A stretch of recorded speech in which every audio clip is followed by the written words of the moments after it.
श्री शिवाय नमस्तुभ्यम। आज आप सुनिए शिव महापुराण का अध्याय 3 साधन आदि के विचार तथा श्रवण कीर्तन और मनन, इन तीनों साधनों की श्रेष्ठता का प्रतिपादन। व्यास जी कहते हैं,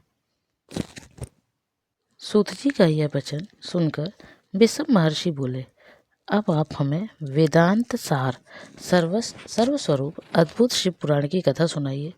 सूत जी ने कहा, आप सभी लोग रोग शोक से रहित कल्याण में भगवान शिव का स्मरण करके पुराण प्रवर शिव पुराण की जो वेद के सार तत्व से प्रकट हुआ है कथा सुनिए।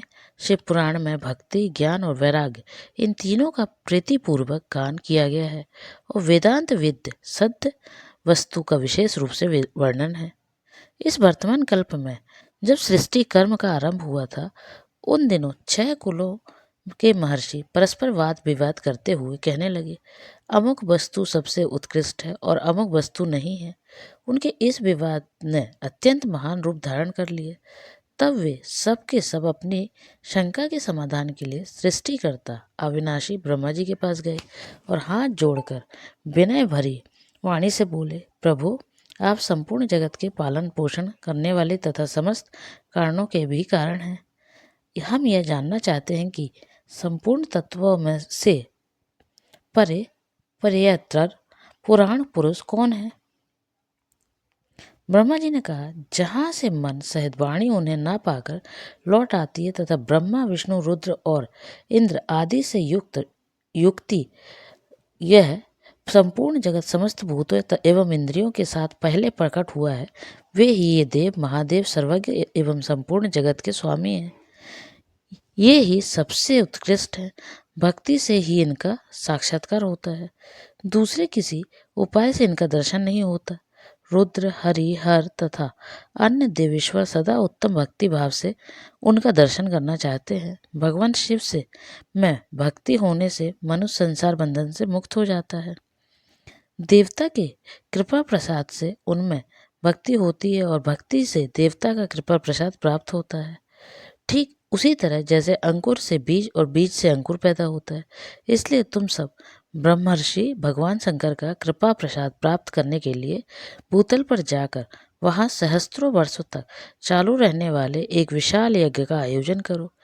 इन यज्ञपति भगवान शिव की ही कृपा से वेदोक्त विद्या के सारभूत साध्य साधन का ज्ञान होता है। शिव पद की प्राप्ति की ही साध्य है, उनकी सेवा ही साधन है तथा उनके प्रसाद से जो नित्य नैमित्तिक आदि फलों की ओर से निष्पर होता है वही साधक है। वेदोक्त कर्म का अनुष्ठान करके उसके महान फल को भगवान शिव के चरणों में समर्पित कर देना ही परमेश्वर पद की प्राप्ति होती है।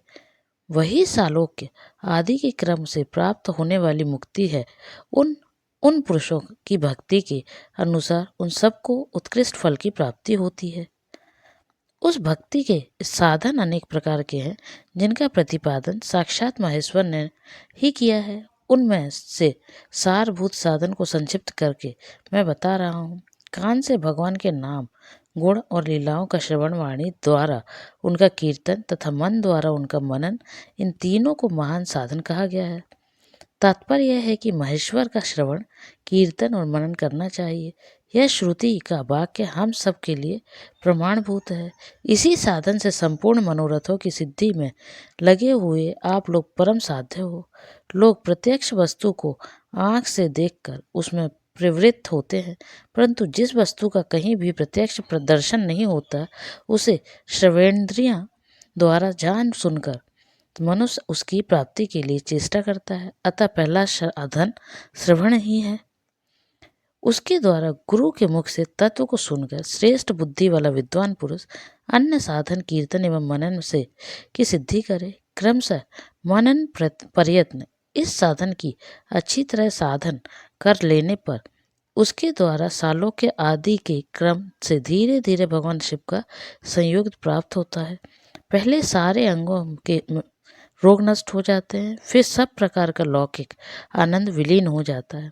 भगवान शंकर की पूजा, उनके नामों के जप तथा उनके गुण रूप विलास और नामों की युक्ति परायण चित्त के द्वारा जो निरंतर परिशोधन या चिंतन होती है उसी को मनन कहा गया है। वह महेश्वर की कृपा दृष्टि से उपलब्ध होता है। उसे सब साधनों में श्रेष्ठ या प्रधान कहा गया है। यह था तीसरा अध्याय। आगे के अध्याय के लिए चैनल से जुड़े रहिए। तब तक के लिए ओम नमः शिवाय।